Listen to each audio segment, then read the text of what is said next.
जय माता दी दोस्तों। माँ शैलपुत्री की कृपा आप सभी पर हमेशा बनी रहे। जैसा कि हम सभी जान रहे हैं कि आज से चैत्र नवरात्रि का पहला दिन शुरू हो रहा है। आज के दिन माँ शैलपुत्री की पूजा की जाती है।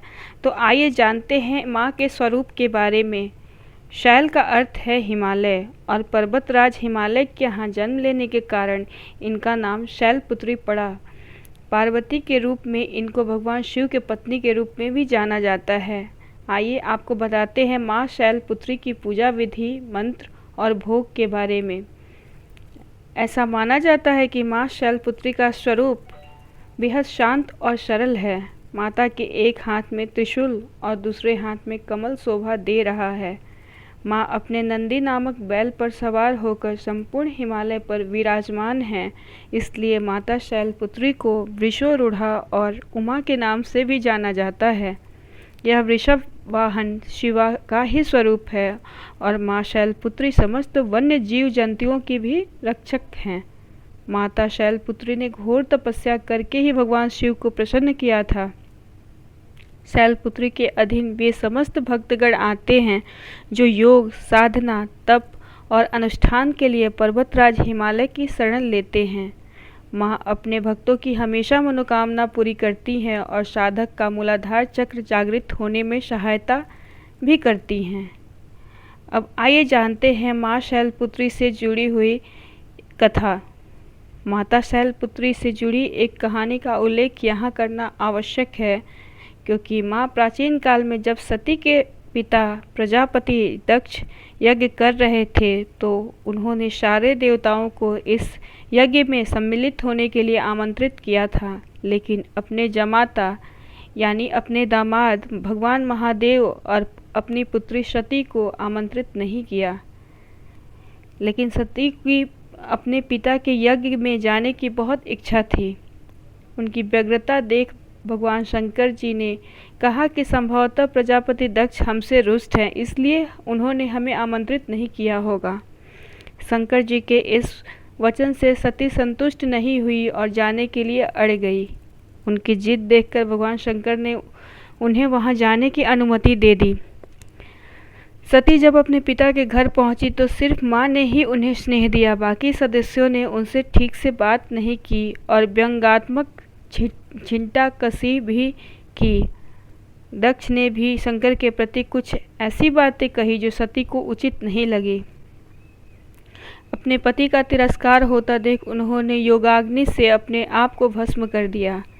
जब शंकर जी को सती के भस्म होने के बारे में पता चला तो वे क्रोधित हो गए और उन्होंने दक्ष के यज्ञ का विध्वंस करवा दिया। यही सती अगले जन्म में शैलराज हिमालय की पुत्री के रूप में जन्मी और शैलपुत्री कहलाईं। शैलपुत्री का विवाह भी भगवान शंकर से हुआ और वे फिर से उनकी पत्नी बन गई। तो ये है माँ शैलपुत्री की कथा। अब आइए जानते हैं कि माँ शैलपुत्री की पूजा कैसे करनी है।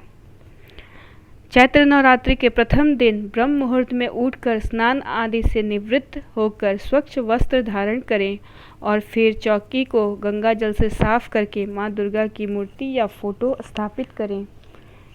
पूरे परिवार के साथ विधि विधान के साथ कलश स्थापना की जाती है। अगर आप कलश स्थापना नहीं कर रहे हैं तो कोई बात नहीं, आप माँ के फोटो रखकर विधिवत उनकी पूजन करें। अगर घट स्थापना कर रहे हैं तो माँ शैलपुत्री का ध्यान करें और व्रत का संकल्प लें। माता शैलपुत्री की पूजा षोडशोपचार विधि से की जाती है। इनकी पूजा में सभी नदियों, तीर्थों और दिशाओं का आवाहन किया जाता है। इसके बाद माता को कुमकुम और अक्षत लगाया जाता है। इसके बाद सफ़ेद, पीले और लाल फूल माता को अर्पित करें। माता के सामने धूप दीप जलाएं और 5 देसी के घी के दीपक जलाएं। इसके बाद माता की आरती उतारें और फिर माता शैलपुत्री की कथा, दुर्गा चालीसा, दुर्गा स्तुति या दुर्गा सप्तशती में, जैसे कि हम सभी जानते हैं कि सबसे पहले कवच, फिर अर्गला, फिर किलक, उसके बाद पाठ, फिर सिद्ध कुंजिका, फिर क्षमा याचना, उसके बाद माता की का प्रार्थना करना चाहिए। तो ये सब करें। इसके बाद पूरे परिवार समेत माता के जयकारे लगाएं और भोग लगाकर पूजा को संपन्न करें। शाम के समय भी माता की आरती करें और माता का ध्यान करें। ऐसे नवरात्रि की पूजा रात में ही की जाती है, तो अगर आपसे संभव हो तो रात के समय माँ का पूजा विधि विधान से करें और दुर्गा चालीसा का पाठ अवश्य करें। अब आइए जानते हैं कि माँ शैलपुत्री को किन चीज़ों का भोग लगाएं। नवरात्रि के पहले दिन माँ शैलपुत्री की पूजा में गाय के घी और दूध से बनी चीज़ों का भोग लगाया जाता है। आप माता को गाय के दूध से बनी बर्फ़ी, खीर या घी से बने हलवे का भोग लगा सकते हैं। गाय के दूध से बनी बर्फ़ी को आप व्रत के दौरान भी खा सकते हैं। आइए जानते हैं कि माँ शैलपुत्री का किन मंत्रों से पूजा करना है। तो माँ का मंत्र है, या देवी सर्वभूतेषु माँ शैलपुत्री रूपेण संस्थिता, नमस्तस्यै नमस्तस्यै नमस्तस्यै नमो नमः। इस मंत्र से माँ का पूजन करें। उसके बाद हो सके तो इन मंत्रों का 108 बार जप जरूर करें और उसके बाद दुर्गा चालीसा का पाठ करें। फिर माँ की आरती करें, उसके बाद क्षमा याचना करें और उसके बाद प्रार्थना करके पूजा संपन्न करें।